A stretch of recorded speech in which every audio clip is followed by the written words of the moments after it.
இந்த பேரிகார்டுகளுக்குள்ளே நிற்க வேண்டும் என்று நாங்கள் தீர்மானித்திருக்கின்றோம். அதனால் இங்கே நின்று கொண்டிருக்கின்றோம். எட்டும் தொலைவில் தான் உங்களுடைய அலுவலகம் இருக்கிறது. அங்கே வர வேண்டும் என்று நாங்கள் தீர்மானித்தால் எங்களை தடுக்கின்ற ஒரு சக்தியும் கிடையாது. எங்கள் தைரியத்தை உங்களால் முடக்க முடியாது. எங்கள் தன்னம்பிக்கையை உங்களால் முடக்க முடியாது. நானும் இந்த நன்மையும் இந்த மக்களுக்கு செய்ய மாட்டேன், நீங்கள் யாரும் செய்யக்கூடாது. இப்படித்தான் இந்த பாஜக அரசு இருக்கிறது. உங்களிடத்திலே உண்மை இல்லை, எங்களுக்கு எந்த பயமும் இல்லை. ஏனென்றால் நாங்கள் நேர்மையாக இருக்கின்றோம். எங்களிடத்தில் வந்த ஒரு ரூபாய்க்கும் எங்களிடத்தில் கணக்கு இருக்கிறது. உங்கள் எஜமானர்களாக RSSஐயும் பாஜகவும் எடுத்துக் கொண்டிருக்கின்றீர்கள். இல்லை, உங்கள் எஜமானர்கள் மக்கள் தான். இந்த மக்களுக்கு முன்னால் நீங்கள் உண்மை உரைத்தாக வேண்டிய நிர்பந்தம் நிச்சயம் உங்களுக்கு ஒரு நாள் ஏற்படும். எல்லா அமைப்பும் எல்லா ஏஜென்சிகளும் இன்று பாப்புலர் ஃப்ரண்ட் என்ன செய்து கொண்டிருக்கிறது என்று எங்கள் பின்னால் வந்து கொண்டிருக்கின்ற ஒரு நிலையை நாங்கள் பார்க்கின்றோம்.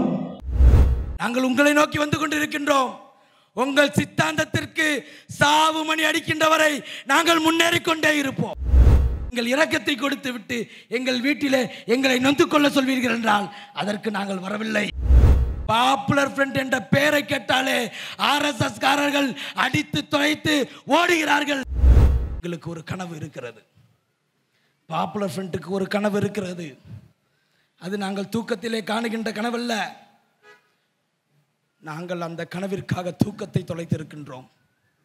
அந்த கனவிற்காக நாங்கள் எங்கள் இளமையை தொலைத்திருக்கின்றோம். அந்த கனவிற்காக நாங்கள் எங்கள் ஆரோக்கியத்தை தொலைத்திருக்கின்றோம். அந்த கனவிற்காக நாங்கள் எங்கள் குடும்பத்தை தொலைத்திருக்கின்றோம். அந்த கனவிற்காக நாங்கள் சிறை கம்பிகளை எங்களுடைய சகோதரர்கள் அந்த கனவிற்காக தொலைத்திருக்கின்றார்கள். உயிர்களை தொலைத்திருக்கின்றார்கள். எந்த கனவென்றால் பாசிசம் இல்லாத இந்தியா. அதுதான் பாப்புலர் ஃப்ரண்டுடைய கனவு. பொறுப்பென்று அதை தான் இங்கு சொல்கின்றோம். பாப்புலர் ஃப்ரண்ட் இருந்தாலும் சரி, இல்லை என்றாலும் சரி, பாப்புலர் ஃப்ரண்ட் ஏற்றெடுக்கின்ற இந்த தூது செய்தி ஒவ்வொரு இந்திய முஸ்லிமின் வீடுகளுக்கும் இதயங்களுக்கும் கொண்டு செல்வது அல்லாஹ்வுடைய ஏற்பாடு. பாப்புலர் ஃப்ரண்டுடைய வங்கி கணக்கை முடக்கிவிட்டால் நாங்கள் எல்லாம் எங்கள் அமைப்பினுடைய கொடியையும் அலுவலகத்தையும் பூட்டிவிட்டு வீட்டிலே அமர்ந்து கொண்டு அடுத்து எங்களுக்கு என்ன நடக்குமோ என்று பயந்து கொண்டு இருப்போம் என்று RSSம் பாஜகவும் ஏன் அமலாக்கத்துறையினுடைய அதிகாரிகளும் கூட நினைத்திருக்கலாம். நாங்கள் பயப்படப்படுவதற்கு தகுதியான ஒரே இறைவனாகிய ரப்பாகிய அல்லாஹ்வை தவிர வேற எந்த சக்திகளுக்கும் பயப்பட மாட்டோம். நீங்கள் எங்கள் அலுவலகத்துக்கு வருவதல்ல, நாங்கள் உங்கள் அலுவலகத்தை நோக்கி இங்கே வந்திருக்கின்றோம். இன்று ஒன்றை நீங்கள் எழுதிக் கொள்ளுங்கள். இந்த பேரிகார்டுகளுக்குள்ளே நிற்க வேண்டும் என்று நாங்கள் தீர்மானித்திருக்கின்றோம். அதனால் இங்கே நின்று கொண்டிருக்கின்றோம். எட்டும் தொலைவில் தான் உங்களுடைய அலுவலகம் இருக்கிறது. அங்கே வர வேண்டும் என்று நாங்கள் தீர்மானித்தால் எங்களை தடுக்கின்ற ஒரு சக்தியும் கிடையாது. அதை சொல்லி செல்வதற்காகத்தான் இந்த இடத்திலே நாங்கள் எங்கள் போராட்டத்தை திட்டமிட்டிருக்கின்றோம். நீங்கள் முடக்கியது சில லட்சங்களை. நீங்கள் எங்களுடைய அலுவலகத்திற்கு வந்தீர்கள். எங்கள் அலுவலகத்திலே நாங்கள் வைத்திருந்த எங்களுடைய நோட்டீஸ்களிலும் போஸ்டர்களையும் எடுத்து சென்றீர்கள். ஒரு பெரிய ஆதாரம் கிடைத்தது போல உங்களுக்கு ஆதரவான ஊடகங்களை நீங்கள் பேச வைத்தீர்கள். இன்று எங்களுடைய வங்கி கணக்கை தற்காலிகமாக நீங்கள் முடக்கி இருக்கின்றீர்கள். நீங்கள் எங்களுடைய செயல்பாடுகளை கூட உங்கள் அதிகாரத்தால் முடக்க முடியும். ஆனால் ஒன்றை எழுதி வைத்துக் கொள்ளுங்கள், எங்கள் தைரியத்தை உங்களால் முடக்க முடியாது. எங்கள் தன்னம்பிக்கையை உங்களால் முடக்க முடியாது.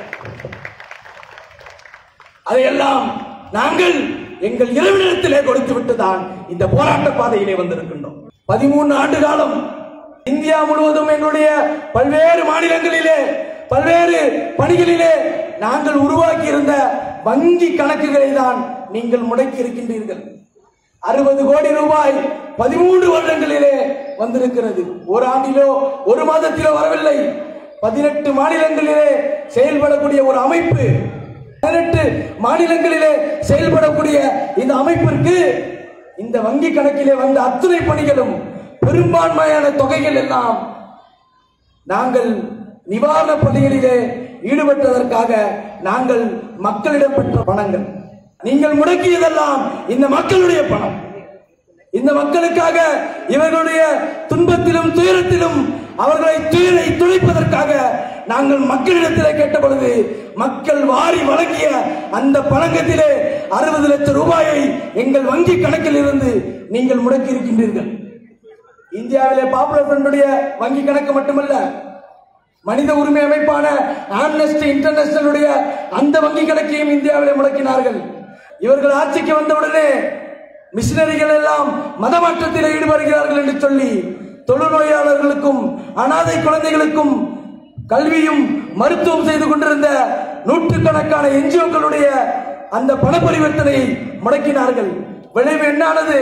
ஒரிசாவிலும் வெஸ்ட் பெங்காலிலும் அந்த அனாதை பிள்ளைகள் எல்லாம் பட்டினி கிடைக்க வேண்டிய ஒரு நிலைக்கு தள்ளப்பட்டார்கள். இந்த அரசு எப்படி இருக்கிறது தெரியுமா? நானும் இந்த நன்மையும் இந்த மக்களுக்கு செய்ய மாட்டேன், நீங்கள் யாரும் செய்யக்கூடாது. இப்படித்தான் இந்த பாஜக அரசு இருக்கிறது. அதனால் இவர்களுடைய அடியாளர்களாக இன்று மாறி இருக்கக்கூடிய அமலாக்கத்துறையை எங்கள் மீது ஏவி இருக்கிறது. வேற எந்த நோக்கமும் இந்த அரசாங்கத்திற்கு கிடையாது. சில மாதங்களுக்கு முன்னால் இதே அமலாக்கத்துறை சொன்னது 120 கோடி பாப்புலர் ஃப்ரண்டிற்கு வந்திருக்கிறது என்று. இதே அமலாக்கத்துறை இன்று சொல்கிறது 60 கோடி வந்திருக்கிறது என்று சொல்லி. எது உண்மை? உங்களுக்குள்ளே முரண்பாடு, உங்களுக்குள்ளே பதட்டம், உங்களுக்குள்ளே பயம். காரணம் என்ன? நீங்கள் நேர்மையாக இல்லை, உங்களிடத்திலே உண்மை இல்லை. எங்களுக்கு எந்த பயமும் இல்லை. ஏனென்றால் நாங்கள் நேர்மையாக இருக்கின்றோம்.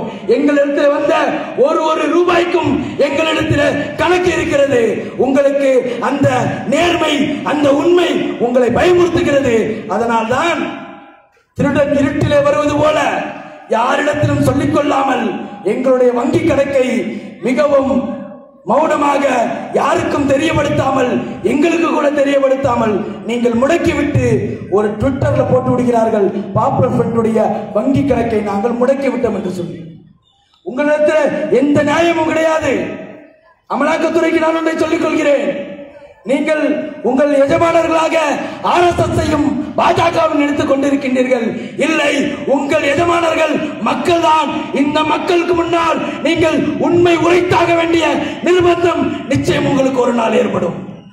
அந்த நேரத்திலே உங்கள் முகங்கள் எல்லாம் கரியை பூச்சிக்கொண்டு உங்கள் மக்கள் உங்கள் அதிகாரத்தை புறந்தொல்கின்ற மக்கள் அதிகாரம் எழுந்து நிற்கும் பொழுது பாப்புலர் ஃப்ரண்ட் போன்ற மக்கள் இயக்கங்கள் கண்ணியத்தோடு இந்த மக்கள் முன்னால் மீண்டும் வரும் என்பதை இந்த தருணத்திலே உங்களுக்கு நினைவுபடுத்துகின்றேன். பாப்புலர் ஃப்ரண்ட் பின்னால் அமலாக்கத்துறை மட்டுமல்ல, NIA இருக்கிறது, CBI இருக்கிறது, உளவு படைகள் இருக்கிறது. பாப்புலர் ஃப்ரண்டுக்கு பின்னாடி ஒரு அமைப்பை மத்திய அரசு இனி எங்கள் பின்னால் அனுப்ப வேண்டும் என்றால் ஒரு புதிய துறையை உருவாக்கினால் மட்டும்தான் முடியும். மத்திய அரசுடைய எல்லா அமைப்புகளும் எங்கள் பின்னால் தான் வந்து கொண்டிருக்கிறது. அவர்கள் மக்கள் பணியாற்றவில்லை, அவர்கள் மக்களுக்காக சேவையாற்றவில்லை. எல்லா அமைப்பும் எல்லா ஏஜென்சிகளும் இன்று பாப்புலர் ஃப்ரண்ட் என்ன செய்து கொண்டிருக்கிறது என்று எங்கள் பின்னால் வந்து கொண்டிருக்கின்ற ஒரு நிலையை நாங்கள் பார்க்கின்றோம்.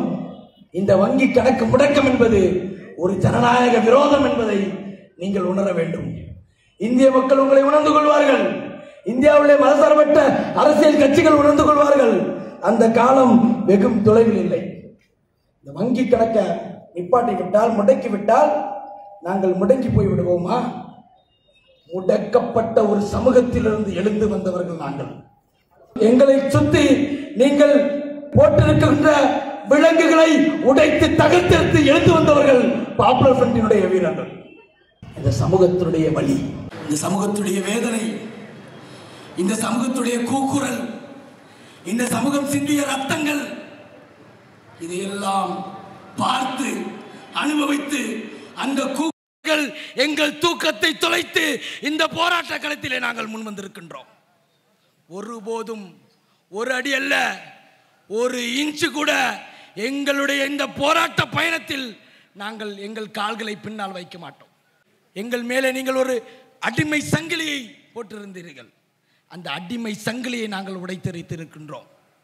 RSSக்கு எதிராக, பாஜகவுக்கு எதிராக மிகப்பெரிய ஒரு ரெசிஸ்டன்ஸை, ஒரு எழுச்சியை இந்த முஸ்லிம் சமூகத்திலே பாப்புலர் ஃப்ரண்ட் உருவாக்கி இருக்கிறது. எனவே இனி திரும்பி போவது என்பது எங்கள் வரலாற்றிலே கிடையாத ஒன்று. நாங்கள் உங்களை நோக்கி வந்து கொண்டிருக்கின்றோம். உங்கள் சித்தாந்தத்திற்கு சாவு மணி அடிக்கின்ற வரை நாங்கள் முன்னேறிக்கொண்டே இருப்போம். ஒருபோதும் இந்த ஒடுக்குமுறைகள், அடக்குமுறைகள் எங்கள் தலையினுடைய ஒரே ஒரு ரோமம் கூட உங்களுக்கு முன்னால் மண்டியிடாது என்பதை நீங்கள் நினைவில் வைத்துக் கொள்ளுங்கள். RSS அமைப்பு, அதுக்கு கணக்கு இருக்கா? பதிவு செய்யப்பட்ட அமைப்பா? நூற்றுக்கணக்கான துணை அமைப்பு இருக்கு, RSS இருக்கு. அதற்கு யார் கணக்கு பார்க்கின்றார்கள்? யாரு கணக்கு கேட்கிறாருக்கு? பல நாட்கள் பயிற்சி நடக்கிறது, அதுக்கு சோறுக்கும் டிராவலுக்கும் யாரு கணக்கு கேட்கிறார்கள்? அவர்களுக்கெல்லாம் எங்கிருந்து பணம் வருகிறது? முஸ்லிம்களை கொலை செய்ய வேண்டும் என்றால் ஆயிரக்கணக்கான வாழ்க்களை உருவாக்கி கொண்டு வந்து நிற்கின்றீர்களே வீதியிலே. இந்த ஆயிரக்கணக்கான வாழ்க்களை யார் உற்பத்தி செய்தார்கள்? அவர்களை யார் வாங்கினார்கள்? அது எப்படி அவர்கள் கைகளுக்கு வந்தது? கேட்பதற்கு அமலாக்கத்துறைக்கு துணிவு இருக்கிறதா? கேட்க மாட்டார்கள். நீ எதிர்த்து கோஷம் கேட்டா நீ எப்படி கோஷம் இடக்கூடாது என்று பேசுபவர்கள் RSS-ஐ நோக்கி இந்த கேள்வியை எழுப்புவதற்கு அவர்களுக்கு தைரியமும் தானியும் கிடையாது. அந்த தைரியம் தானியும் அதை தடுக்கின்ற வலிமையும் எங்களுக்கு இருப்பதனால் தான் RSS-ஆல் நாங்கள் குறிவைக்கப்படுகின்றோம். அது மட்டுமல்ல, RSS நடத்திய பல இனக்கலவரங்கள், பல அப்பாவிகளுடைய உயிர்கள், இதையெல்லாம் பார்த்து நீங்கள் கண்ணீர் சிந்திருக்கலாம், நீங்கள் வேதனைப்பட்டிருக்கலாம். ஆனால் நாங்கள் கண்ணீர் சிந்துவதோ வேதனைப்பட்டு நாங்கள் எங்களை நொந்து கொண்டோ செல்லவில்லை. நாங்கள் நீதியை கேட்டோம். நாங்கள் நீதியை கேட்டோம். எங்களுக்கு நீதி என்ன என்று கேட்டோம். குற்றவாளிகள் தண்டிக்கப்பட வேண்டும் என்று கேட்டோம். எங்களுக்கு யாருடைய இரக்கமும் வேண்டாம். யாருடைய இரக்கம் எங்களுக்கு வேண்டாம். எங்களுக்கு தேவை நீதி. இந்திய சமூகத்திலே கொல்லப்பட்ட இந்திய முஸ்லிம்களுடைய ரத்தத்திற்கு தேவை நீதி, இரக்கம் அல்ல. நீங்கள் இரக்கத்தை கொடுத்து விட்டு எங்கள் வீட்டிலே எங்களை நொந்து கொள்ள சொல்வீர்கள் என்றால் அதற்கு நாங்கள் வரவில்லை. நீதிக்காக வந்திருக்கின்றோம். உங்களிடத்திலே நேருக்கு நேர் நின்று நீதியை கேட்பதற்காக நாங்கள் வந்திருக்கின்றோம். அது RSS-ஐ பயமுறுத்துகிறது. அது RSS-உடைய தலைவர்களை பயமுறுத்துகிறது. பாப்புலர் ஃப்ரண்ட் என்ற பெயரை கேட்டாலே RSS-காரர்கள் அடித்து துளைத்து ஓடுகிறார்கள், தூக்கத்திலே பயந்து முழிக்கிறார்கள். அதனால் நாங்கள் குறிவைக்கப்படுகின்றோம். அதே போல எங்களுக்கு ஒரு கனவு இருக்கிறது. பாப்புலர் ஃப்ரண்ட்டுக்கு ஒரு கனவு இருக்கிறது. அது நாங்கள் தூக்கத்திலே காணுகின்ற கனவல்ல. நாங்கள் அந்த கனவிற்காக தூக்கத்தை தொலைத்திருக்கின்றோம். அந்த கனவிற்காக நாங்கள் எங்கள் இளமையை தொலைத்திருக்கின்றோம். அந்த கனவிற்காக நாங்கள் எங்கள் ஆரோக்கியத்தை தொலைத்திருக்கின்றோம். அந்த கனவிற்காக நாங்கள் எங்கள் குடும்பத்தை தொலைத்திருக்கின்றோம். அந்த கனவிற்காக நாங்கள் சிறை கம்பிகளை எங்களுடைய சகோதரர்கள் அந்த கனவிற்காக தொலைத்திருக்கின்றார்கள். உயிர்களை தொலைத்திருக்கின்றார்கள். எந்த கனவென்றால் பாசிசம் இல்லாத இந்தியா. அதுதான் பாப்புலர் ஃப்ரண்டுடைய கனவு. இந்திய சமூகத்திலே முஸ்லிம்களுக்கு ஒரு கண்ணியமான வாழ்க்கை தேவை. யாருடைய இரக்கத்திலோ யார் போடுகின்ற சில பிச்சைகளை பெற்று வாழ்கின்ற அந்த வாழ்க்கையை நாங்கள் கேட்கவில்லை. அதல்ல எங்கள் கனவு. எங்கள் கனவு இந்திய முஸ்லிம்கள் கண்ணியத்தோடு வாழ வேண்டும். இதுதான் எங்கள் கனவு. இந்த கனவை கலைக்க யார் வந்தாலும் சரி, யார் முன் வந்தாலும் சரி, அவர்களை எதிர்த்து நின்று உயிர் துறந்து நாங்கள் இறைவனை சந்திப்போமே தவிர ஒருபோதும் இந்த கனவில் இருந்து நாங்கள் பின்வாங்க மாட்டோம். இதுதான் எங்கள் கனவு. இந்த கனவுக்கு எதிராக எந்த சக்தியும் எங்களை தடுக்க முடியாது. என் அருமை சகோதரர்களே, இன்று ராம நவமி பெயரிலே பெரும் கலவரங்களை நடத்தினார்கள். பெரும் கலவரங்களை நடத்தினார்கள். ஒவ்வொரு வீதிகளிலும் முஸ்லிம்கள் எதிர்த்து நின்றார்கள், ரெசிஸ்டன்ஸ் செய்தார்கள். அதன் விளைவு RSS பின்னங்கால் தலையிலே அடித்து பிறடியிலே அடித்து ஓடக்கூடிய நிலைமை வந்தது. எப்படி நடந்தது? அது எப்படி நடந்தது? பாப்புலர் ஃப்ரண்ட் பல இடங்களிலே இல்லை. இந்தியாவிலே பல மாவட்டங்களிலே பாப்புலர் ஃப்ரண்ட் இல்லை, பல நகரங்களிலே பாப்புலர் ஃப்ரண்ட் இல்லை. ஆனால் பாப்புலர் ஃப்ரண்டுடைய செய்தி, ரெசிஸ்டன்ட் என்ற செய்தி ஒவ்வொரு இந்திய முஸ்லிம்களின் இதயத்திலே இருக்கிறது. அவர்கள் எழுத்து நிற்கின்றார்கள். அந்த செய்தி தான் உங்களுக்கு கஷ்டத்தை தருகிறது, துன்பத்தை தருகிறது. எனவே எங்களை நீங்கள் முடக்க வேண்டும் என்று நினைக்கின்றீர்கள். நீங்கள் எங்களை தடை செய்யலாம், சிறையில் அடைக்கலாம், நீங்கள் எங்களை எங்கே வேண்டுமானாலும் உங்கள் அதிகாரத்தை கொண்டு செல்லலாம். பாப்புலர் ஃப்ரண்டை தடை செய்து விட்டால் பாப்புலர் ஃப்ரண்ட் அமைதியாகிவிடும் என்று நினைத்துக் கொள்ளாதீர்கள். ஹஜ்ஜத்துல் விதாவிலே ஹிஜ்ரி 10 நபிகள் நாயகம் ரசூலுல்லாஹி ஸல்லல்லாஹு அலைஹி வஸல்லம் லட்சக்கணக்கான மக்கள் முன்னால் நின்றார்கள். அப்போது எந்த மைக்கோ எந்த டெக்னாலஜியும் கிடையாது. பேசுனா ஒரு 10 பேருக்கோ 20 பேருக்கோ கேட்கும். சந்தேகம் கொண்டார்கள், இத்தனை லட்சம் மக்கள் முன்னாடி நான் எவ்வாறு பேசுவது, அது அவர்கள் காதுகளுக்கு எப்படி எட்டும்? அல்லாஹ் சொன்னான், நபியே நீங்கள் பேசுங்கள், அவர்களுடைய இதயங்களிலே காதுகளிலே கொண்டு செல்வது என்னுடைய பொறுப்பு என்று. அதை தான் இங்கு சொல்கின்றோம். பாப்புலர் ஃப்ரண்ட் இருந்தாலும் சரி, இல்லை என்றாலும் சரி, பாப்புலர் ஃப்ரண்ட் ஏற்றெடுக்கின்ற இந்த தூது செய்தி ஒவ்வொரு இந்திய முஸ்லிமின் வீடுகளுக்கும் இதயங்களுக்கும் கொண்டு செல்வது அல்லாஹ்வுடைய ஏற்பாடு. அல்லாஹ் கொண்டு போய் சேர்ப்பான். அதிலே எங்களுக்கு நம்பிக்கை இருக்கிறது. நீங்கள் எங்களுடைய மஸ்ஜிதுகளை நோக்கி வந்தீர்கள், எங்கள் வீடுகளை நோக்கி வந்தீர்கள். இந்திய முஸ்லிம்கள் ஒருபோதும் கோயில்களை நோக்கி செல்ல மாட்டார்கள். நீங்கள் எங்கள் மஸ்ஜிதுகளை நோக்கி வந்தால் நாங்கள் உங்கள் வீடுகளை நோக்கி வருவோம், உங்கள் அலுவலகங்களை நோக்கி வருவோம். எங்கள் பள்ளிகளை உங்களை விட்டுவிட்டு வீட்டிலே உறங்குவோம் என்று நினைக்க வேண்டாம். இந்திய முஸ்லிம்கள் உங்கள் வீடுகளை நோக்கி வருவார்கள். அந்த தைரியத்தையும் தன்னம்பிக்கையும் பாப்புலர் ஃப்ரண்ட் ஊட்டி இருக்கிறது. எனவே தான் பாப்புலர் ஃப்ரண்ட் குறிவைக்கப்படுகிறது. இந்த தருணத்திலே நான் உங்களுக்கு சொல்லிக் கொள்கின்றேன், ஏன் நீங்க இவ்வளோ ஹார்ஸா இருக்கீங்க, ஏன் இவ்வளோ எதிர்ப்பு காட்ட வேண்டும்?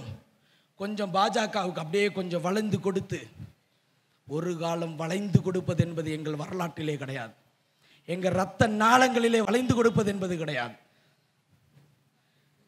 சூலாயுதத்தை கொண்டு 9 மாத கர்ப்பிணியுடைய வயிற்றை கிழித்து அந்த சிசுவை எடுத்து தீயிலே இட்ட பொழுது அந்த சிசு எப்படி கத்தி இருக்கும்? அந்த குரல்கள் உங்களுக்கு கேட்காமல் இருக்கலாம், எங்களுக்கு கேட்டுக்கொண்டிருக்கிறது, எங்களுக்கு இன்றும் கேட்டுக்கொண்டிருக்கிறது. அந்த குரல்களுக்கு நீதி கிடைக்காத வரை நாங்கள் ஓய மாட்டோம். உங்களுக்கு வந்து கொண்டிருப்போம், நாங்கள் ஓய மாட்டோம். நாங்கள் ஒரு காலை முன்வைத்த பொழுது பின்னாடி திரும்பக்கூடிய இடத்தை அடைச்சிட்டு தான் நாங்கள் முன்னால் கால் வைத்திருக்கின்றோம். ஒருபோதும் பின்னே செல்வதற்கான வாய்ப்புகளே இல்லை என்பதை எல்லோருக்கும் இந்த தருணத்திலே நாங்கள் சொல்லிக் கொள்கின்றோம். அந்த கூக்குரல்கள் எங்களை தூங்க விடவில்லை, அந்த கூக்குரல்கள் எங்களை ஓய்வெடுக்க விடவில்லை. அந்த கூக்குரல்கள் உங்கள் அக்கிரமங்களை பார்த்துவிட்டு கண்டும் காணாமல் செல்வதற்கு எங்களுக்கு அனுமதிக்கவில்லை. அதனால் தான் நான் உங்களை தீவிரமாக எதிர்த்து கொண்டிருக்கின்றோம். அதனால் நாங்கள் பெருமைப்படுகின்றோம். நீங்கள் எங்களை சிறையில் தள்ளலாம், சுட்டுக் கொள்ளலாம், வழக்குகள் போடலாம், அதையெல்லாம் தியாகமாக கொண்டாடுவோமே தவிர ஒரு ஓரம் உட்கார்ந்து ஒப்பாரி வைக்க மாட்டோம் என்பதை நீங்கள் நினைவில் வைத்துக் கொள்ளுங்கள். அதே போல எல்லோருக்கும் ஒன்றை சொல்கின்றோம், எங்கள் மீது வைக்கப்படக்கூடிய குற்றச்சாட்டுகளுக்கு நாங்கள் விளக்கம் கொடுப்போம். விளக்கம் தான் கொடுக்கிறோம், பதில் இல்லை. எங்களுக்கு எப்பவுமே இருக்கின்ற ஒரே பதில் என்ன தெரியுமா? ஹஸ்புனல்லாஹ், எங்களோடு அல்லாஹ் இருக்கின்றான். உங்களிடத்தில் அதிகாரம் இருக்கிறது, என்ஐஏ இருக்கிறது, இடி இருக்கிறது, சிபிஐ இருக்கிறது. எங்களிடத்திலே அல்லாஹ் இருக்கின்றான். அல்லாஹ் போதுமானவன். இந்த ஹஸ்புனல்லாஹ் தான் எங்களுடைய பதில். உளவுத்துறையை குறித்துக் கொள்ளுங்கள், அரசு குறித்துக்கொள், இஸ்லாமியர்களே குறித்துக் கொள்ளுங்கள். பாப்புலர் ஃப்ரண்ட் இருக்கின்ற ஒரே பதில் ஹஸ்புனல்லாஹ், ஹஸ்புனல்லாஹ், ஹஸ்புனல்லாஹ். வாஹிர் தௌனா அல்ஹம்துலில்லாஹி ரப்பில் ஆலமீன். அஸ்ஸலாமு அலைக்கும் வரஹ்மத்துல்லாஹி வபரகாத்துஹு.